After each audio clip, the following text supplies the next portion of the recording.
On this episode, internal coach.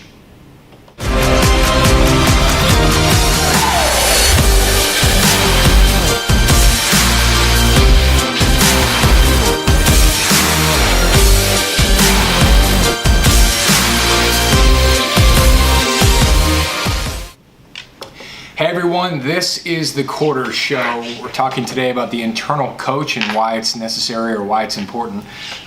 We had a sales muster meeting this morning. Every morning we have a meeting at 9 o'clock, or muster, I should say. We have this phone call type thing that we do. And on that call today, we talked about the internal coach. And I'm sure you know what I'm talking about. It's that person that's internal in your own mind that pushes you harder than other people, or talks negatively somewhat. I hesitate to use the word negative, but it pushes you harder than other people would. And when you look at how you would speak to others, your internal coach or internal Spartan or whatever you want to call it is kind of there pushing you, hammering away. And I know for me that that's always been a huge factor in my own success and the results that we've gotten. I push myself incredibly hard, and it's up here, it's in your mind. There's somebody saying, do more, get to work, stay focused, but often it's in a more intense, rough, raw way, right? And that's a good thing. That person or thing, whatever you want to call it, should be incredibly hard on you. It should be like your military instructor or your Navy SEALs instructor, and it's there saying, get to work, keep going, get focused, do more. And for me internally, it's incredibly hard on me, whether I'm running, whether it's forcing me to go out and exercise, whether it's at work, whether it's reading, whether it's studying, whatever I'm doing, it's always pushing me harder and faster and to do more and better. And one of our top guys actually just brought it up and reminded me in the muster this morning. And he was bringing this to light, saying, he goes, if I talk to other people the way my internal dialogue or internal coach talks to me, it would upset people, essentially. Essentially you wouldn't have any friends. And this is such a valid point, and if you don't have that going on, if you don't have that internal dialogue or internal coach pushing you, you need to adopt it. You need to create that discipline and sort of put that there and listen to it. And I'm not talking about the negative side of your mind where there's a part where it says, oh, don't do that, and well, worry about this, and there's that conscious invalidation or whatever to what you're doing, or self-doubt, or all of that stuff you need to silence and bench. That stuff you need to silence and bench. I'm talking about the part of your mind that's telling you, I can do more, I can do better, I should do it faster, I need to keep going, whatever. It's all these things that are sort of pushing you to be your personal best, pushing you to drive you towards that deep-seated potential that it knows you can do, and you're just physically not doing it, right? And so I would encourage, and I'm telling you that I think every successful person that I've come across does this. I certainly do it myself. And if they spoke to other people the way that internal dialogue was happening with them, they would upset people around them and probably not have any friends. But you can handle it because it's essentially you, right? It's you telling yourself. And there's this line in the book Rework by Jason Fried and David, I forget his last name because it's European last name, I forget what it is. But anyway, it's called Rework, great book, you should read it. And he talks about how he likes to hire a manager of one, right? You have to be a manager of one because it's people who can self-manage, people who can manage themselves. And the greatest performers are typically people who are a manager of one.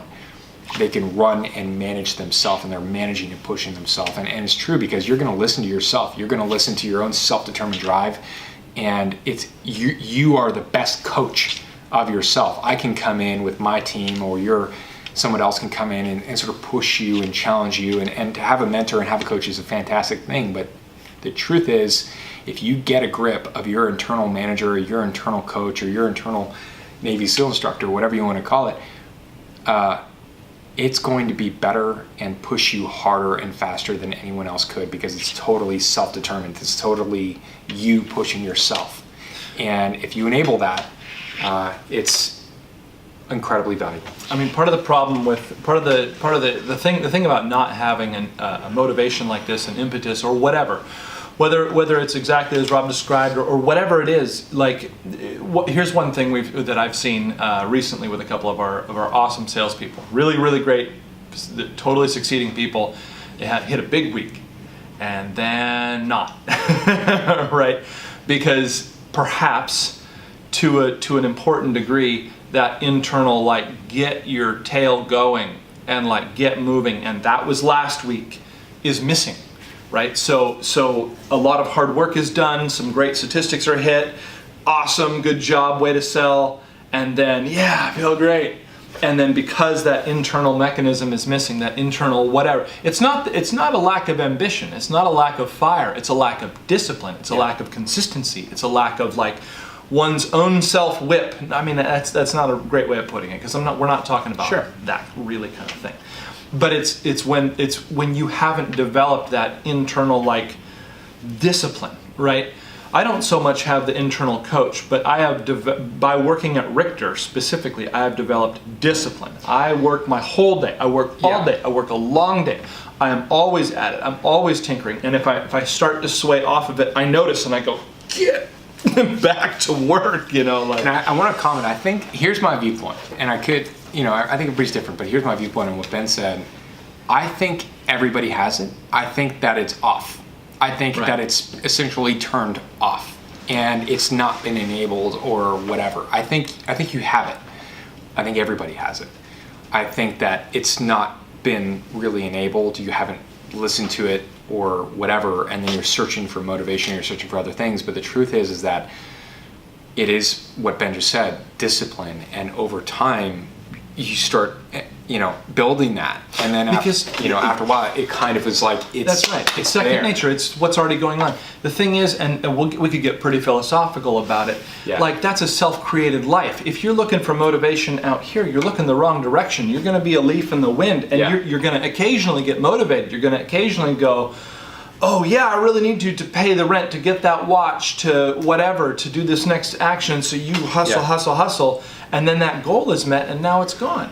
Right? So it's everything is like your whole life is created from inside from you. So to the degree that you aren't doing that yourself is the degree that you're just waiting to be bumped around in life and stuff like that. Yeah. And it's what he just said. It's self-created, right? It's self-created. It's self-put there. You have to keep creating on it yourself, and that drives you to incredible levels. And if your motivation constantly has to come externally, right, then you're in trouble.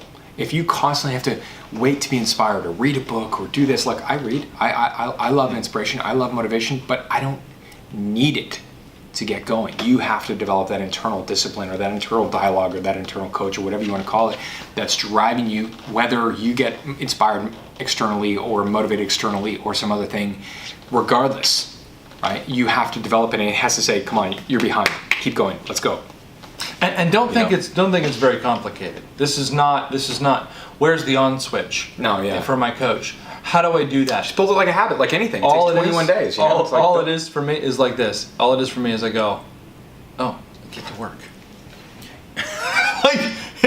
And you do it again and again. And you just pay attention. Pay attention. Yeah.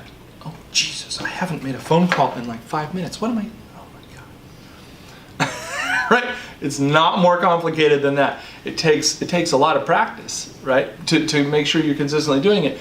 But you don't have to worry about like losses at it or not doing it right or whatever, or it's weird or complicated or it's some psychobabble thing. It's just you just develop the habit, telling you to get to work, to get going, get to work, develop the habit, and then you can push yourself incredibly hard. Push yourself more, and after a while you do it more. You're like, okay, I gotta get this out, I gotta do that, and you don't have to explain your actions. Why do you have to do this, or why do you have to work harder, why do you have to more? It doesn't matter.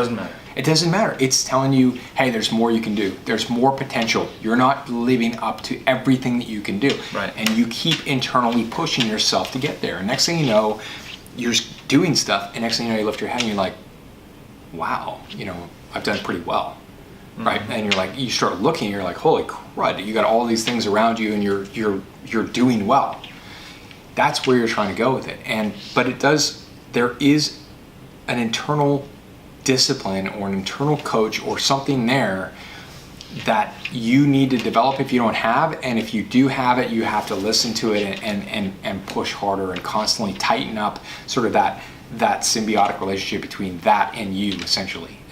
That thing is you, obviously, but you get what I'm saying. I don't know how else to explain it other than sort of a second person that's sort of there pushing me at all times, and I know it's there for you as well. I've talked to other people that have the similar thing, and it's important that you, if it's not active, you need to start developing that, and if it is active, you need to start listening to it and pushing yourself like crazy to attain the next target and sort of building it into your routine and discipline. The next thing you know, your discipline tightens up, and you do more and you're accomplishing more. And I think great people like Elon Musk and many other people that have accomplished incredible things do this. They're pushing themselves incredibly hard, a lot harder than other people around them are pushing them. And frankly, a lot harder than they're pushing other people around them, right? And so they're pushing themselves super hard, and then they're pushing other people hard, but they're pushing themselves the hardest. And that is a recipe for success, you know? So be looking at that, using that. I hope that helps, and try and get that implemented this week. And we'd love to hear some feedback on things that we go over on the show, and add them into the comments, or send us a message. Okay. Make sure to subscribe to the show in the bottom right side, I guess, left side button, red button, or at the end in the center of the screen, and share the show on social. We certainly appreciate it. We'll have more coming at you soon.